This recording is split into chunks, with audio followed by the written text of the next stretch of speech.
Hi, I'm John Stonestreet, and welcome to this week's 2-Minute Warning. For the last 2 weeks here on Breakpoint, we've really focused in on issues like the HHS mandate that threaten to completely push religion out of the public square. And we need to defend the place of religion in the public square because it belongs there. It belongs in all realms of human existence. But as we defend that place, we need to be clear on what we mean. In other words, we need to be clear on a theology of culture. What is the proper posture Christians should take to cultural issues?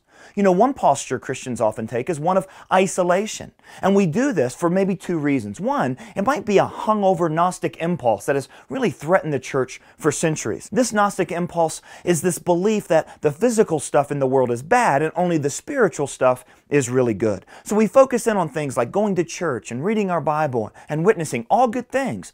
But then we ignore the larger cultural issues, our jobs, or where our faith fits with our job, or cultural things like politics, because we think those things are necessarily bad or they're not spiritual enough. And it doesn't focus on the gospel. Another reason that we might isolate from the world is just really out of fear. And this is especially true of Christian parents. And as a dad of 3 little girls, I understand this impulse greatly. We don't want to be corrupted by the bad things in the world.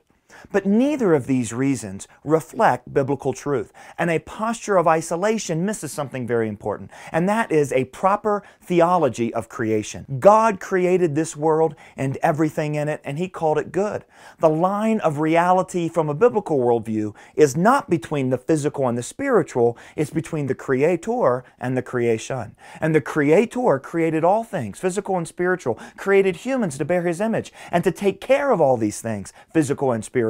And He called the whole plan good. Now, another posture Christians often have to culture is one of just full accommodation. In other words, we just undiscerningly embrace ideas that are popular in our culture, or even methods or strategies that are popular in our culture, as if there's nothing wrong with the world. And while the first posture of isolation misses the idea of creation, the second posture, which says, well, the goal is to be relevant and whatever is popular is what we have to use in order to get the Christian message out, that misses the doctrine of the fall, that things are broken. In other words, things that God created good have been misdirected away from His purpose. And so ideas that are popular and seem so absolutely convincing, maybe scientific ideas, or especially ideas about sexuality, these ideas need to be critiqued, and the methods need to be critiqued. The posture Christians should have to culture is one in which we are engaged and we are involved, but we are thoughtful and winsomely thinking through what's happening. And that's what we're going to do over the next several weeks here in this series on the Christian and culture here on the 2-Minute Warning. Thanks for joining us. I'm John Stonestreet.